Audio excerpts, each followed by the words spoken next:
Hello दोस्तों, तो हमारा डाइजेस्टिव सिस्टम का last topic physiology of digestion.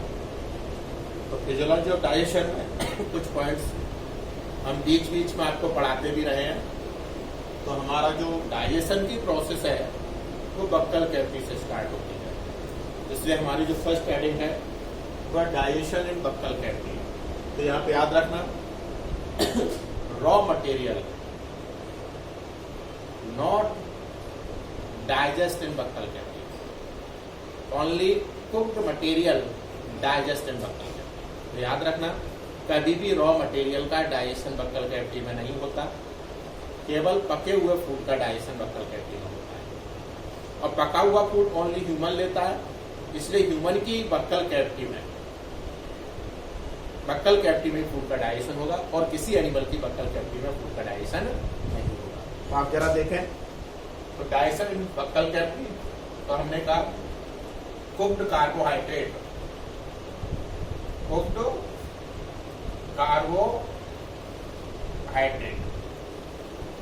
और वो भी कुक्ड कार्बोहाइड्रेट में याद रखना ओनली 30% कुक्ड कार्बोहाइड्रेट डाइजेस्ट इन बक्कल कैविटी।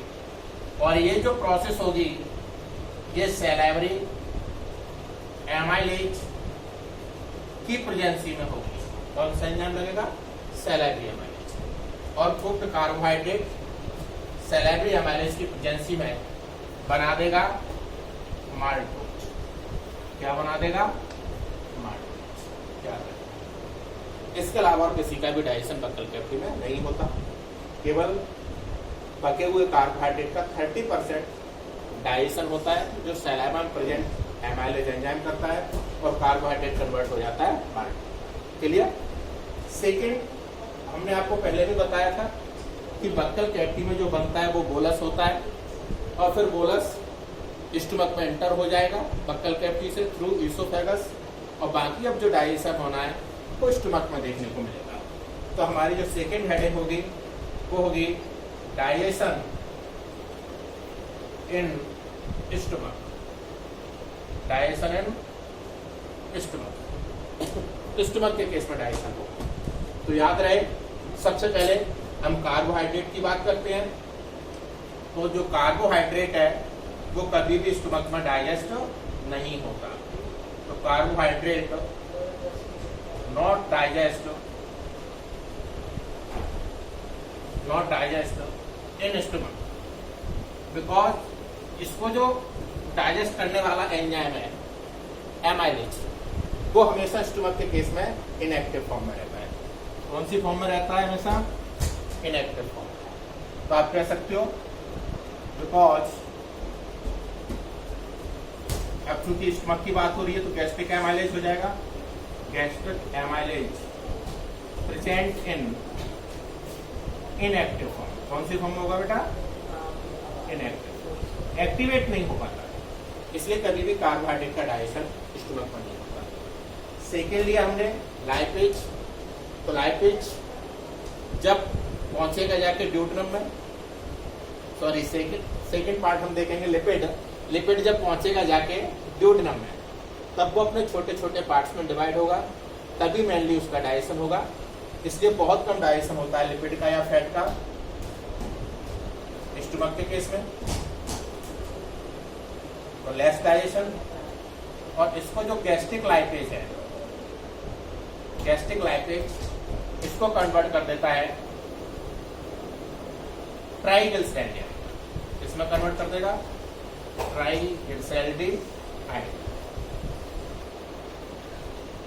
तो याद रहे, कार्बोहाइड्रेट स्टमक में डाइजेस्ट नहीं होता, और फैट या लिपिड का बहुत कम डाइजेशन होता है, और गैस्ट्रिक लाइपेज की प्रेजेंसी में वो ट्राइग्लिसराइड में कन्वर्ट हो जाता है।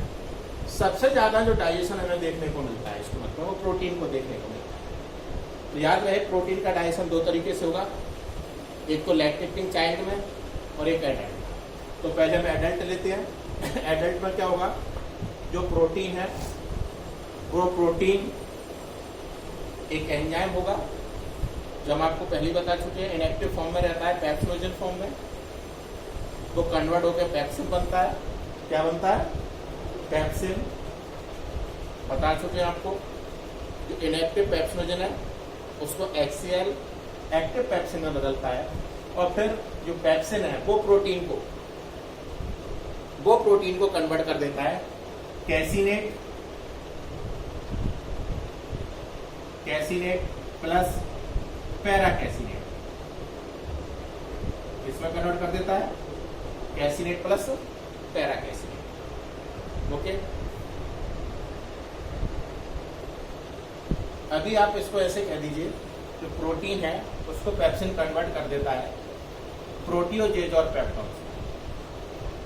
इसमें कन्वर्ट कर देगा प्रोटियोजेज प्लस पेप्टोन्स। तो फिर समझो, प्रोटीन का जो डाइजेशन है वो पेप्सिन की प्रेजेंसी में होगा, जो इनएक्टिव फॉर्म में निकलता है पेप्सिनोजन फॉर्म में, और HCl की प्रेजेंसी में एक्टिव हो जाता है पेप्सिन और प्रोटीन को कन्वर्ट कर देता है प्रोटीजेज और पेप्टोन्स। फिर नेक्स्ट, इन लैक्टेटिंग चाइल्ड, इसके केस में इन लैक्टेटिंग चाइल्ड, और लैक्टेटिंग चाइल्ड का आप याद रखना केवल 6 महीने तक के बच्चे की बात हो रही है, जब तक वो खाना नहीं खाता। उसके केस में क्या होता है, मिल्क प्रोटीन होती है, मिल्क प्रोटीन, और इस मिल्क प्रोटीन पे हमने आपको बताया था प्रोरेनिन निकलता है स्टमक में बच्चे के केस में, और वो एक्टिव हो जाता है रेनिन में। यहाँ पे जो रेनिन आएगा वो डबल एन वाला आएगा। सिंगल एन वाला रेनिन किडनी से निकलता है, डबल एन वाला रेनिन स्टमक से निकलता है, और ये जो कन्वर्ट होगा कैसिनेट प्लस पैराकैसिनेट में। फिर कैसिनेट और पैराकैसिनेट, कैसिनेट प्लस पैराकैसिनेट, इन दोनों को फिर पेप्सिन, बच्चे के केस में पेप्सिन भी होगा, फिर वो जो पेप्सिन है वो कन्वर्ट कर देगा प्रोटियोजेज प्लस पेप्टोन्स। तो चाहे एडल्ट हो चाहे बच्चा हो, दोनों के केस में एक प्रोटीन से जो बनता है वो प्रोटीजेज और पेप्टोन्स बनता है। बच्चे के केस में मिल्क प्रोटीन से प्रोटीजेज और पेप्टोन्स बनता है, और एडल्ट के केस में फूड प्रोटीन से प्रोटीजेज और पेप्टोन्स बनता है। तो हमारी जो फिजियोलॉजी ऑफ डाइजेशन स्टमक तक हो गई, और हमने आपको बताया था स्टमक में जो फूड बन जाता है वो कायम होता है। तो ये पूरा जो डाइजेशन आपने पढ़ा, जैसे ये फॉर्म फूड की आ गई, कायम फॉर्मेशन हो गया, और स्टमक से अब जो फूड जाएगा वो ड्यूडेनम में जाएगा, जहाँ फूड का मैक्सिमम और कंप्लीट डाइजेशन तो नहीं बोलेंगे, वो तो जेजुनम और इलियम में होता है। तो maximum digestion of food duodenum में होगा, जिसको हम आगे चल के काइल बोलेंगे। ओके, उसके बाद हमारा जो नेक्स्ट है वो है डाइजेशन इन ड्यूडेनम, उसके पहले वाला कंप्लीट है।